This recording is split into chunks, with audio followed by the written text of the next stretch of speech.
Bonsoir à tous, merci de nous rejoindre. À la une de l'actualité, le chef de l'État Abdelkader Ben Salah adressera ce soir un discours à la nation à l'occasion de la célébration du double anniversaire de la fête de l'indépendance et de la jeunesse. Le chef de l'État abordera dans son discours la situation politique dans le pays, un discours qui sera diffusé au journal de 20h.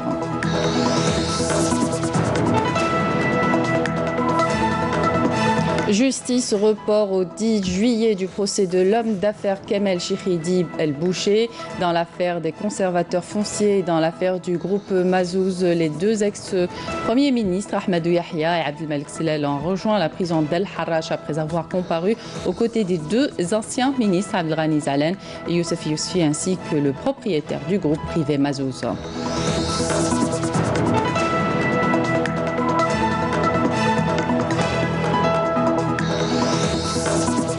Les festivités commémorant le 57e anniversaire du recouvrement de la souveraineté nationale ont été abritées par le musée central de l'armée. Les élèves issus de différentes wilayas du pays ont pris part. Sport, natation, tombée de rideau ce soir sur le National Open à la piscine olympique Mohamed Boudiaf, un championnat marqué par la rivalité entre le GSP pétrolier, l'USM Alger, mais également par l'émergence de jeunes nageurs dont Jawed Sayoud.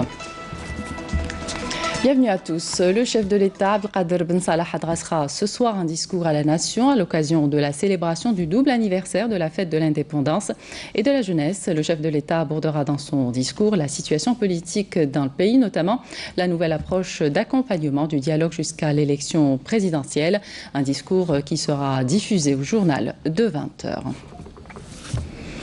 Les festivités commémorant le 57e anniversaire du recouvrement de la souveraineté nationale ont été abritées par le musée central de l'armée. Les élèves issus de différentes wilayas du pays ont pris part à la célébration de la fête de l'indépendance et de la jeunesse, présidée cette année par le général-major Boualem Madi. Nakhla Al-Arabi. Les festivités commémorant le 57e anniversaire du recouvrement de la souveraineté nationale ont été abritées par le musée central de l'armée. Les élèves issus de différentes wilayas du pays ont pris part à la célébration de la fête de l'indépendance et de la jeunesse, présidée cette année par le directeur de la communication, de l'information et de l'orientation à l'état-major de l'ANP. J'ai l'honneur, conformément aux instructions du général-major, vice-ministre de la Défense nationale, général de corps d'armée, Ahmed Gaïd Salah, de présider les festivités commémorant le 57e anniversaire de l'indépendance. Et c'est là une occasion pour se remémorer les moments d'espoir, mais aussi les douloureux moments de cette date qui nous est très chère et cette étape marquante de l'histoire de l'Algérie dont nous devons tirer les enseignements. آلام وآمال هذه الذكرى الغالية والمحطة الخالدة في مسيرة الجزائر نستلهم منها العبر والدروس. À cette occasion, le chercheur et enseignant Saïdi Meziane a animé une conférence sur les grands tournants de l'histoire de la révolution algérienne.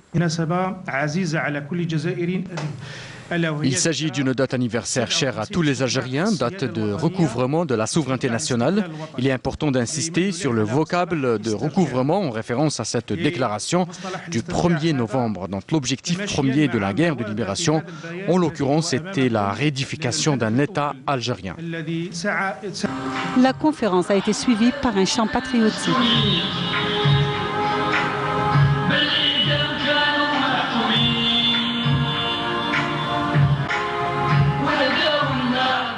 Le général-major Boualem Madi a ensuite visité une exposition de photographies retraçant les moments forts de la guerre de libération.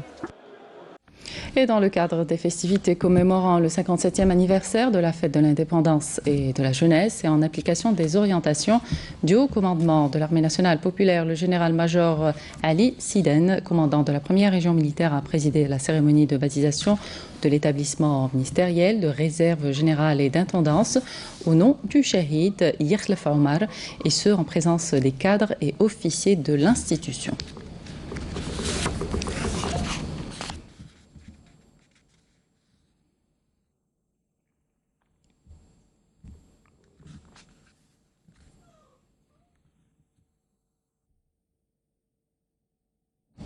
Le général-major Sawab Meftah, commandant de la 2e région militaire, a présidé la cérémonie de baptisation du secteur militaire de la wilaya de Saïda au nom du Shahid Tahrat Razwi, et ce, en l'implication des orientations du haut commandement de l'armée nationale populaire en présence des autorités militaires, civiles et la famille révolutionnaire, en plus de la famille du Shahid qui ont été honorés pour l'occasion.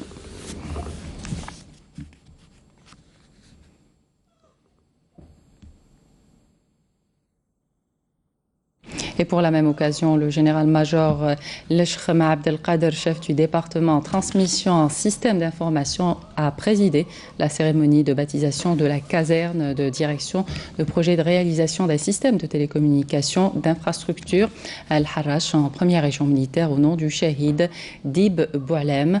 L'occasion de revenir sur le parcours du Shahid et d'honorer sa famille.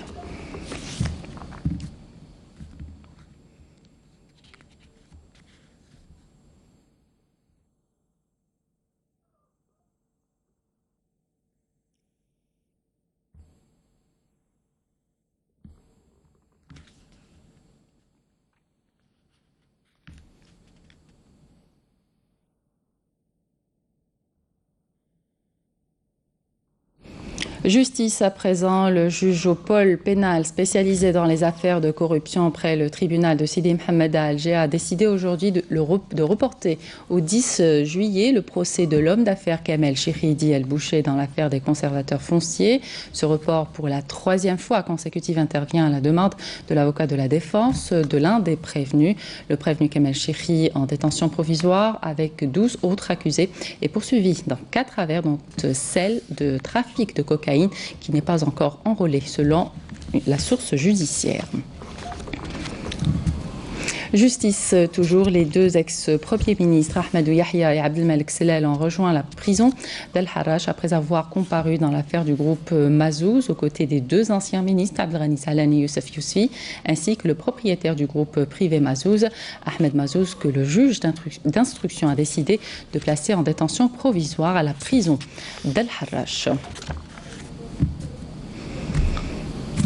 Au nom de Mouassasat Dakirat la Wilaya 4 historique et suite à l'insistance des frères Moudjahidines et au communiqué de l'Organisation nationale des Moudjahidines, le devoir révolutionnaire m'oblige de présenter le communiqué qui suit. L'Akhdar Bourga'a est né le 15 mars 1933 à l'Amaria, Wilaya de Médéa. En 1956, il a rejoint le maquis après sa sortie de l'incorporation obligatoire aux environs de Médéa. Il était parmi les premiers groupes qui ont appelé à la révolution dans la région.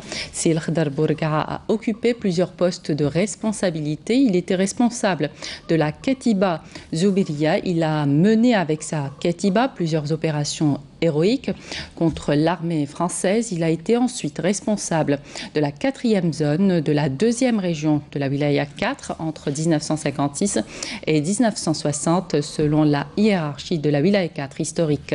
Seyyed Akhdar est devenu capitaine politico-militaire dans la 2e région de la Wilaya 4 puis membre du conseil de la Wilaya 4 historique avec le grade de commandant sous le commandement du colonel Youssef Khatib. Seyyed Akhdar, président de Mouassasat Dakirat la Wilaya 4 historique, concernant sa situation actuelle et vu son état de santé et son âge avancé et ses efforts connus, on exhorte la justice de prendre en charge sa situation. Le secrétaire général de l'Union générale des travailleurs algériens s'est rendu aujourd'hui au chevet des blessés de l'incendie au complexe de liquéfaction du gaz à Airze, admis à l'hôpital universitaire 1er novembre. L'abatcha Salim s'est assuré de la bonne prise en charge médicale des blessés. Puis sachez enfin que le complexe en question assure 60% des exportations gazières. Je vous invite à écouter à présent la déclaration du SG de l'UGTA. وقفنا على هاد العمال ورحنا زرناهم في السبيطار وشفنا الحمد لله حالتهم راهي مليحه وكاين متابعه طبيه لا باس بها والحمد لله. تفادينا كارثه كبيره للمنطقه وكارثه كبيره للاقتصاد الوطني. بحيث أننا نعلم أن هذا المركب هو في مثابة 60% من ليزيكسبورتاسيون تاع لو غاز فير ليترونجي. دونك نشوف الحجم من الجانب الاقتصادي.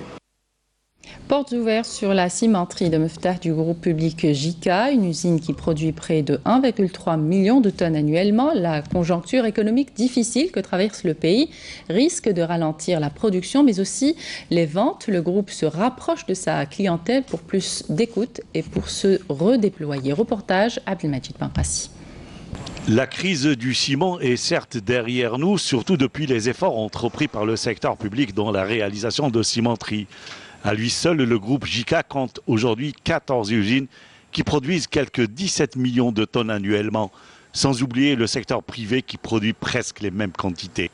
Cependant, la conjoncture actuelle du pays commence à toucher le secteur industriel et économique. Le secteur des ciments, entre autres tous les matériaux de construction. Donc la crise elle a commencé et elle est arrivée très vite par rapport aux autres secteurs. Donc JICA, par la suite, pour remédier à tout ça, JICA a entrepris des démarches et des actions. Des solutions sont cependant proposées pour répondre aux attentes et doléances des clients, avec notamment une stratégie de marketing, de communication directe avec des rencontres. L'objectif étant aussi d'atténuer un tant soit peu la difficulté d'écoulement du produit. La concurrence est rude sur le marché du ciment. Il y a d'autres concurrents qui font la production et qui donnent avantage aux clients le groupe JICA. Alors le client هذا يروح لعند واسمه au lieu يجي لعند الشركة ذات المنتوج الوطني pour promouvoir le produit national يروح لعند مؤسسة أجنبية. Des propositions concernant par exemple les paiements à terme.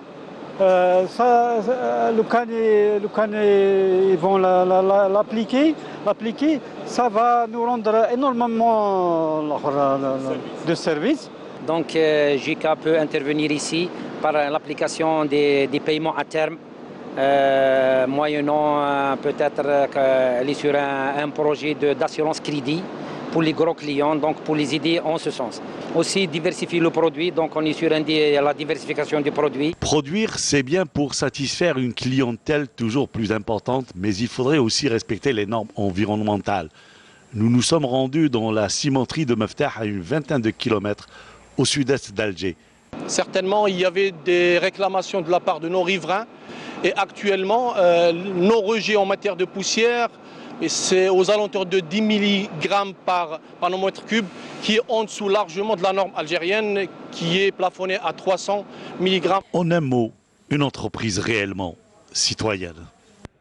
À Constantine, certaines terres agricoles sont détournées de leur vocation. Les propriétaires terriens profitent déjà cher pour vendre illégalement leurs terres qui sont alors déclassées et destinées à la construction immobilière. Reportage Nordin Ben Absa, le récit est signé Halim Yaïcha. La campagne moisson-battage vient de débuter et les perspectives de récolte s'annoncent plutôt bonnes. Pourtant, certaines terres n'ont pas été exploitées après que les propriétaires aient décidé de les laisser en jachère.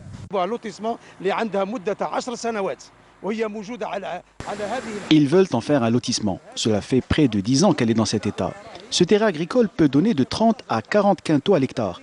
Nous avons adressé de nombreux courriers sur ce sujet, bien qu'il y ait déjà une instruction des pouvoirs publics. Et après avoir installé il y a 3 ans une commission à la wilaya, elle n'a pas fait son travail à ce jour.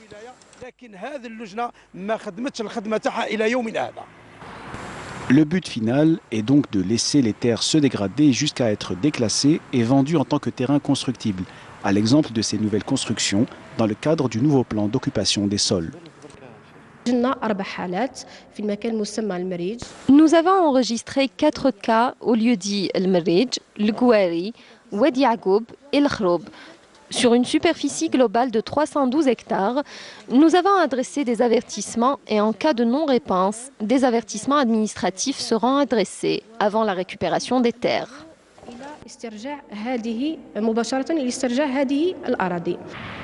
Avec l'extension urbaine, les terres agricoles jouxtant la nouvelle ville Ali Menjli ont suscité l'appétit des propriétaires terriens qui ont souhaité vendre leurs parcelles de façon illégale. L'opération n'a pu être finalisée. Nous avons informé les pouvoirs publics qui ont pris les mesures adéquates avec la destruction des habitations anarchiques recensées et en recourant pour certains cas à la justice pour les affaires litigieuses. Toute opération immobilière sur une terre agricole qui ne respecte pas les articles de loi lui afférents sera rejetée au niveau de la conservation foncière et ces actes ne seront pas publiés. La loi est claire et une intervention urgente est souvent nécessaire pour réhabiliter des terres agricoles dont le rendement peut atteindre jusqu'à 50 quintaux l'hectare et qui risquent d'être bétonnées, mettant en danger la sécurité alimentaire du pays. L'abricot de Ngaous, le fruit fétiche de la ville de Batna, sa réputation le précède. La cueillette a commencé ce mois de juillet et la tendance serait à la baisse, une perte de production justifiée essentiellement par l'invasion d'un parasite qui touche presque chaque année ce fruit. Camélia Mulel. Des arbres fruitiers à perte de vue. Pas n'importe quel fruit, il s'agit de l'abricot, un produit qui fait la fierté de toute une région. Nous sommes bien à Ngaous, près de Batna. Les agriculteurs sont à pied d'œuvre pour la récolte. Pour cette année, la production est estimée à plus de 7000 tonnes, un rendement en baisse selon les agriculteurs de la région. Nous devons trouver une solution pour éradiquer ce parasite qui touche chaque année ce fruit. Cette année, la récolte représente à peine la moitié de la récolte de la saison dernière. Les agriculteurs se plaignent également des factures salées d'électricité. Nous n'avons pas de route, l'électricité coûte beaucoup trop cher, 60 000 dinars par trimestre pour irriguer ma parcelle de terre. Nous demandons aux autorités concernées l'ouverture d'une unité de transformation d'abricots au Douar Shaba, près de Oued Slimane, ce qui nous permettra de commercialiser notre production. La facture de l'irrigation qui reste élevée à cause principalement du coût de l'électricité de plus en plus cher. Encore un frein au développement de l'agriculture dans cette région qui reste le premier employeur de la wilaya de Batna. Et à Mostaganem, le bassin laitier est en pleine croissance avec de nouveaux projets qui voient le jour. Les exploitations disposent des dernières techniques pour maximiser la production laitière en attendant de régler les problèmes de l'alimentation électrique. Halim Yaïch. L'investissement pilote s'est concrétisé avec cet élevage de vaches laitières à Haoud el-Hali, commune d'El Hassian, wilaya de Mostaganem, qui vient en extension à une autre ferme. Cela fait une année que l'État nous a aidés en nous donnant cette terre. Cette ferme vient s'ajouter à une autre où nous élevons déjà 200 vaches.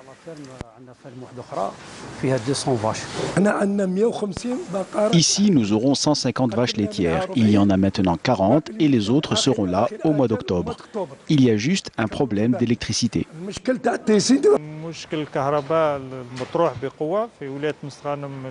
Le problème d'électricité se pose avec acuité dans la wilaya de Mostaganem. Il touche presque l'ensemble des secteurs. En ce qui concerne le bassin laitier Bourgia, une enveloppe financière a été consacrée pour raccorder le bassin laitier et les travaux sont déjà bien avancés.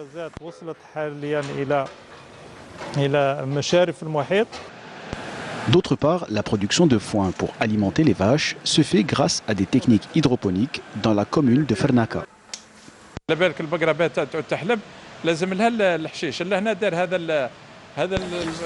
Pour que la vache produise du lait, il faut du foin. Ce laboratoire permet de produire environ 4 tonnes d'orge hydroponique par jour. Le rendement est intéressant. Avec environ 3 kg d'orge, on peut avoir jusqu'à 15 à 16 kg de foin.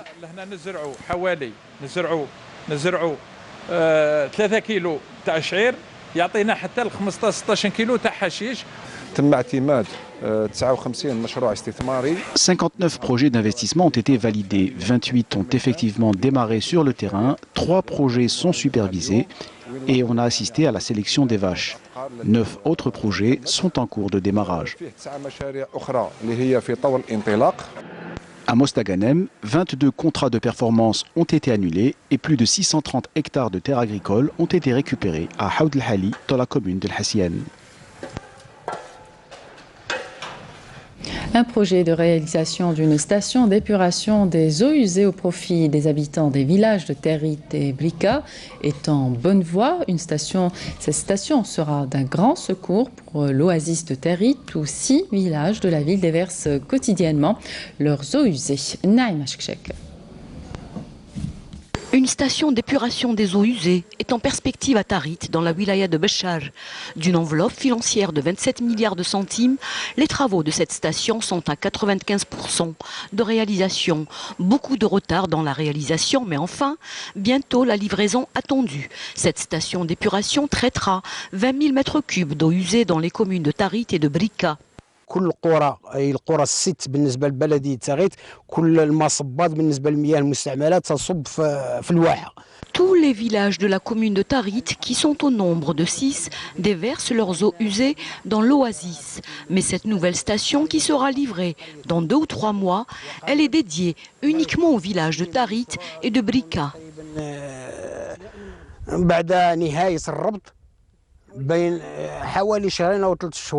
Cette infrastructure sera d'un grand secours pour l'oasis de Tarit, très atteinte par la pollution hydrique notamment.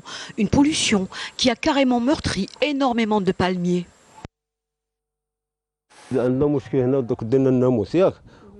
Ces eaux polluées déversées anarchiquement attirent les moustiques et esquintent les palmiers. Si vous allez dans l'Oued, vous allez voir des palmiers au sol complètement morts. Il faut que cette station soit enfin finie. Ils ont trop tardé à la livrer. Tous les palmiers sont morts à cause des eaux usées. Regardez. Une station d'épuration très attendue par les habitants de Tarit qui attendent également de s'adonner tout en confiance à leurs occupations agricoles.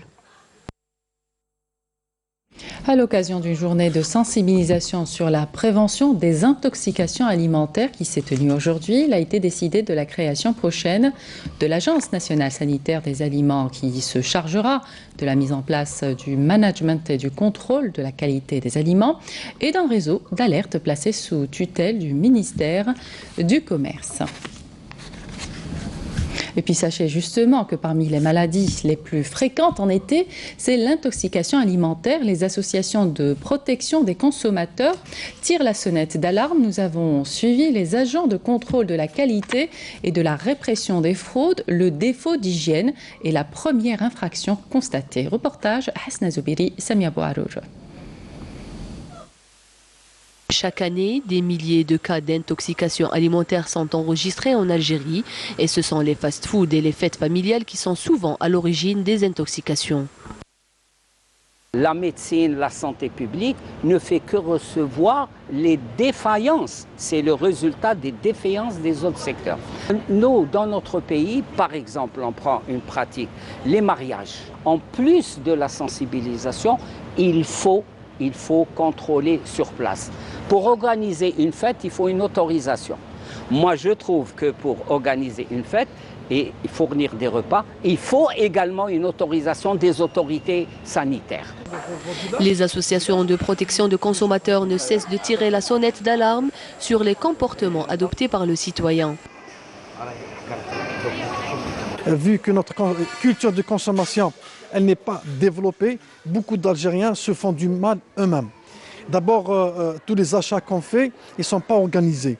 Quand on trouve un père de famille, quand il va au marché, il achète d'abord la viande, et parfois même la viande hachée. Après, il va acheter les légumes et les fruits. Il met tout ça dans des sachets en plastique, ou parfois dans un couffin, dans le coffre de voiture. Il laisse au soleil, il s'arrête pour prendre un café, il passe voir la famille. Après, il rentre chez lui. Qu'est-ce qu'il est devenu de cette viande?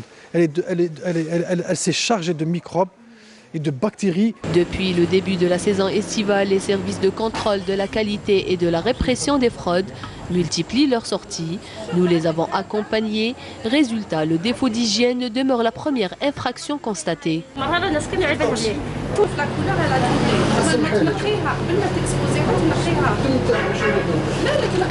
C'est la détention d'un produit impropre à la consommation. Donc c'est une destruction. Et puis l'opération, on va plutôt le convoquer et le verbaliser. Et c'est le même cas constaté dans un restaurant à Bouzerri'a. Et on a constaté, il a affiché un degré de 35%. Et le taux toléré, c'est 25%. Donc c'est une huile qui devient impropre à la consommation, et ce qui veut dire que le taux de peroxyde est élevé par rapport aux normes demandées. Et en général, ce sont des produits qui deviennent cancérigènes. Même si certains propriétaires de restaurants, boucheries ou supérettes ne respectent pas les normes d'hygiène, d'autres commerçants adoptent un comportement exemplaire en termes d'hygiène, à même d'investir dans du matériel adéquat.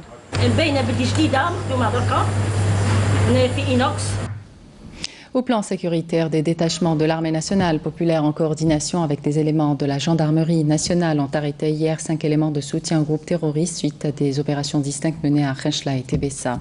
Par ailleurs, un détachement de la NPA appréhendé à Ngzem 2 orpailleurs et saisi 2 groupes électrogènes de marteaux-piqueurs, 20 capsules électriques, 10 mètres de cordon détonateur et un véhicule tout-terrain.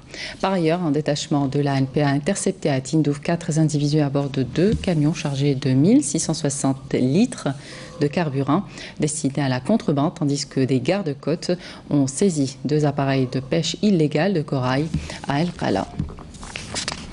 Dans le cadre de la lutte contre la criminalité, notamment la détention et le trafic illicite de stupéfiants, les forces de la police relevant de la sûreté du wilaya d'Alger ont saisi une quantité de 2,7 kg de kiff traités. Cette opération s'est soldée également par la récupération de 970 comprimés psychotropes ainsi que la récupération d'une somme d'argent estimée à 36 millions de centimes et d'une somme de devises estimée à 540 pounds et 150 €, selon un communiqué de la DGSN. La même source précise que 7 personnes ont été arrêtées, dont 3 individus qui étaient recherchés par la police. Les suspects ont été placés en garde à vue à disposition de l'enquête judiciaire menée sous la supervision du parquet compétent, précise le communiqué de la DGSN. Intervenant lors de la discussion du 4e point des travaux de la 41e session du Conseil des droits de l'homme à Genève, le défenseur sahraoui des droits de l'homme Hassané Mohamed Mahmoud a souligné dans une déclaration non du mouvement que la poursuite de l'occupation du Sahara occidental par le Maroc constituait un affront aux droits de l'homme et aux principes défendus par le Conseil des droits de l'homme. Mahmoud a appelé en outre l'instance onusienne a déployé tous les efforts nécessaires pour assurer le respect de la souveraineté permanente du peuple sahraoui, de lutter contre l'exploitation illégale de ses ressources naturelles en l'absence d'une décision libre, préalable et éclairée du Front Polisario en tant que seul représentant légitime du peuple sahraoui. Le mouvement a exigé la création d'un rapporteur spécial sur les violations des droits de l'homme au Sahara occidental occupé afin que le Conseil et tous les organes des Nations Unies puissent avoir un accès constant et impartial à la situation dans les territoires sahraouis occupés par le royaume marocain. Fraîchement élu au sein du Comité international olympique, le président du Comité olympique et sportif algérien, Mustapha Berraf, a passé en revue lors d'une conférence de presse les principaux événements ayant marqué la scène sportive nationale durant les 6 derniers mois. Le compte-rendu de la conférence avec Soumaïa Zarouali. Dans une conférence de presse tenue aujourd'hui au siège du COA à Alger, le président du comité olympique et sportif algérien, Mustapha Berraf, a dressé le bilan des activités de l'instance olympique ainsi que l'état d'avancement des préparatifs en vue des Jeux méditerranéens 2021 d'Oran et la préparation des athlètes algériens aux Jeux africains 2019 au Maroc. Mustapha Berraf a précisé que ces rendez-vous sportifs auront lieu dans les délais prescrits et qu'il n'y a pas lieu de s'inquiéter. Il est vrai que ces événements ont enregistré un peu de retard, mais le gouvernement algérien a pris les mesures sérieuses, surtout concernant les infrastructures sportives de la ville d'Oran. Et tout est fin prêt pour accueillir l'événement, dont le logo et la mascotte. Le logo et la mascotte, tous les pictogrammes sont faits. Mustapha Berraf a également mis l'accent sur les différents projets en rapport avec les missions du Comité international olympique, telles que la réalisation d'un centre international de formation sur les hauteurs de Taman Rasset. في برنامج تاع تخصيص Concernant le programme du projet de réalisation d'un centre international de formation à Tazrouk, dans la wilaya de Tamanrasset, dans le cadre d'Olymp Africa, nous avons enregistré un projet d'un grand complexe de proximité pour les jeunes de Tamanrasset et des régions limitrophes, c'est-à-dire les jeunes réfugiés qui viennent du Mali, du Niger, de Libye, qui ont du potentiel et des talents. De Libye, qui ont des potentiels et des talents. Rappelant que le plus important événement de l'année, c'est les Jeux africains au Maroc qui auront lieu à la fin du mois d'août. Cette manifestation sportive connaîtra la participation de 400 sportifs, toutes disciplines confondues. Et on termine avec la natation, tombée de rideau ce soir sur la National Open à la piscine olympique Mohamed Boudiaf, un championnat marqué par la rivalité entre le GS pétrolier et l'USM Alger, mais également par l'émergence de jeunes nageurs dont Jawad Sayoud, sociétaire du GSP, qui a récolté 9 médailles. Mokhtar Hamani lui a dressé ce portrait. 19 ans seulement et déjà la tête sur les épaules. Jawad Sayoud, l'espoir de la natation algérienne, affole ces 2 dernières saisons les chronos. L'enfant de Constantine affiche fièrement son histoire avec les bassins. L'histoire avec la natation, elle a débuté en 2004 à Constantine. Ma sœur a voulu faire de la natation parce qu'elle avait des problèmes de dos et du coup je voulais aller avec elle à la piscine et puis c'est comme ça qu'a commencé l'histoire de la natation. T'avais quel âge? J'avais 5 ans et là maintenant j'en ai 19 et je nage encore à Chamdoulilah et ça se passe super bien. Et comme tout Algérien, la fibre patriotique est au-dessus de toute autre considération. Maintenant oui c'est sûr, le choix c'est l'Algérie et puis voilà, j'ai grandi en Algérie, j'ai la plupart de mes amis voilà. C'est un choix personnel, après c'est sûr c'est mon pays de cœur et c'est tout quoi, je me sens beaucoup plus algérien que français. Donc. Derrière la réussite de Jawad, le sacrifice d'un athlète, mais aussi celui de toute une famille. Maintenant c'est toujours mon père qui a tout le mérite de ma carrière. Moi je fais que nager, après les résultats je pense qu'ils reflètent l'investissement de mon père. Et ouais, il s'investit énormément pour moi et je suis redevable et je pense que je serai redevable toute ma vie. Et c'est sûr que maintenant ouais, c'est un grand investissement qu'il a mis sur moi. Maintenant c'est à moi de bien lui rendre avec des bons résultats, Inch'Allah. Nous, en tant que son papa, que je le suis depuis qu'il était petit, on a fait vraiment beaucoup de sacrifices pour lui parce qu'on a 4 enfants quand même. On le vit bien, ça va, c'est pour lui, on fait un sacrifice juste pour lui. Comme ça, il accède au haut niveau. Et même, il a besoin de moi quand il enchaîne les courses. Je l'aide à lui donner à boire s'il a besoin ou aller chercher ses affaires pour lui redonner juste après. Comme ça, il peut nager directement. La saison 2018-2019 constitue un réel tremplin pour la carrière de Jawad qui baigne actuellement dans un cadre propice à la réussite. En ce moment, il s'entraîne avec une nageuse qui s'appelle Katinka Outsou, c'est une Hongroise. C'est la meilleure nageuse de tous les temps. Elle est 3 fois championne olympique, 15 fois championne du monde, plusieurs fois recordman women du monde. C'est pas pour rien qu'on la surnomme l'Iron Lady, la Dame de Fer. Et je bénéficie au quotidien de son expérience. Et après, c'est sûr, on travaille très dur. C'est des heures et des heures d'entraînement, mais ça vaut le coup parce que maintenant les résultats ils commencent à payer. Et puis Inch'Allah, c'est de bon augure pour la suite. Alors justement, la suite, parlons-en. Y a-t-il des indices révélateurs d'une grande carrière pour Jawad? Écoutez, l'instinct partenarial, c'est mon fils, alhamdoulilah, il est quand même. Mais c'est les spécialistes qui le disent. Ce gamin, il a d'énormes qualités aquatiques. Maintenant, il faut les exploiter. Maintenant, j'aimerais bien voir mon fils sur le podium. Mais ça va être très, très, très difficile. Il n'est pas le seul, c'est comme des pyramides. Hein. C'est tout le monde qui prépare leurs nageurs et tout. De l'optimisme et du réalisme, c'est ce qui nourrit la carrière de Jawad. Et le fait d'être algérien, cela lui procure plus de force sur le plan mental. Même dans ma team Iron Sim, ils regardent la Coupe d'Afrique des Nations parce que justement ils savent que je supporte l'Algérie et puis tout le temps je reçois des messages, des vidéos par rapport aux résultats. Pronostic pour l'Algérie? J'espère qu'ils iront loin, Inch'Allah. Après je les soutiens de tout cœur et après j'ai pas trop envie de donner de pronostic pour pas être déçu, mais j'espère qu'ils vont la gagner quoi, Inch'Allah. Et en attendant de grands résultats sur le plan international, Jawad Sayoud ne rate pas l'occasion de remercier à sa manière la chaîne qui l'accompagne depuis son jeune âge. عمبالي مني عندكم بزاف وانتم تسيبورتيو فيا et ديما نتفرج les émissions تاعكم الاثنين et c'est toujours un plaisir يعطيكم الصحة.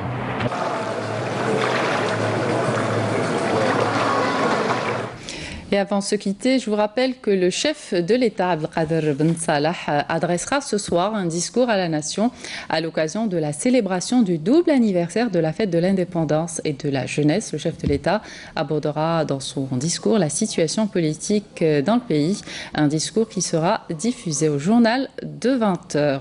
C'est la fin de cette édition. Merci de votre attention. L'information continue sur les liens qui s'affichent sur votre petit écran. Pour les éditions du week-end, retrouvez Nejma Harish et Zoher Pendimana d'excellentes suites de programmes sur Canal Algérie.